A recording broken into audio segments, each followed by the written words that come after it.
Olá pessoal, existe uma questão que me perguntam muito sobre qual é a aplicação do conceito de o ungido do Senhor nos nossos dias. A gente vai falar disso. O ungido do Senhor, até onde essa figura se aplica nos nossos dias.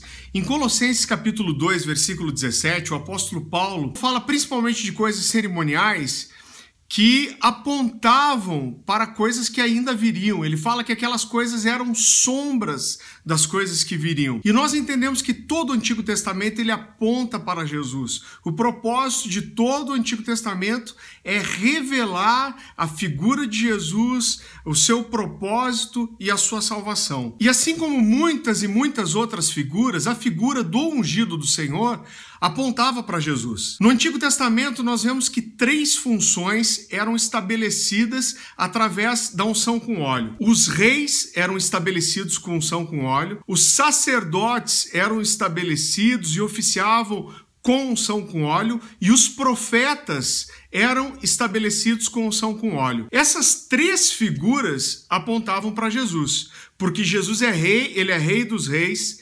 Jesus é sacerdote, segundo a ordem de Melquisedeque, e Jesus é profeta. Então todas essas figuras e essas funções apontavam para Jesus. O fato deles serem ungidos também apontava para Jesus. A palavra Christos, no hebraico, significa ungido. Essa palavra foi traduzida como Messias pela primeira vez no grego, na Bíblia Septuaginta, e tudo isso fala da mesma coisa, que Jesus, ele era o ungido. Então, na verdade, essas 4 figuras, elas apontam para Jesus. Jesus é rei, Jesus é sacerdote, Jesus é profeta e Jesus é o ungido. Prova disso é que quando nós vamos para o Novo Testamento, nós não vemos ninguém mais ser chamado de o ungido do Senhor, a não ser o próprio Jesus. Nós percebemos também de forma muito evidente no Novo Testamento que ninguém mais, nenhuma posição é estabelecida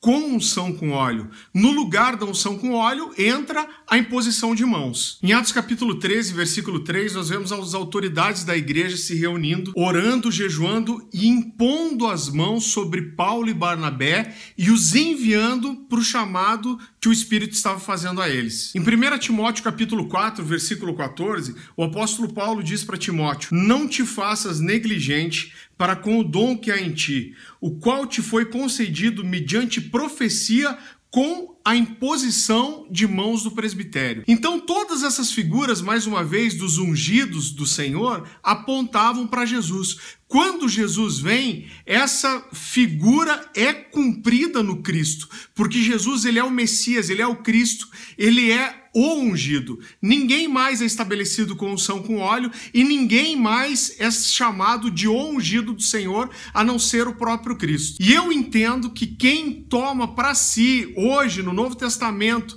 essa posição de se intitular o ungido do Senhor, essa pessoa está usurpando uma posição que hoje só cabe a Jesus. Ele é o ungido, ele é o Cristo. Eu entendo que ninguém pode se colocar numa posição espiritual diferenciada por se intitular ungido. Pelo contrário, a Bíblia vai nos ensinar que todos nós temos uma porção de unção. Lá em 2 Coríntios, por exemplo, capítulo 1, versículo 21, o apóstolo Paulo diz que aquele que nos selou, nos deu o penhor do seu Espírito e nos ungiu. E para encerrar, uma outra coisa que vale a pena ressaltar, que toda vez que Paulo faz uma apologia ao seu ministério, ele reforça, estabelece o seu ministério em 2 colunas. A primeira delas é a eleição de Deus. Ele fala: eu estou nessa posição, nesse apostolado, pela graça de Deus, porque ele me escolheu. E em segundo lugar, ele fundamenta isso no seu testemunho.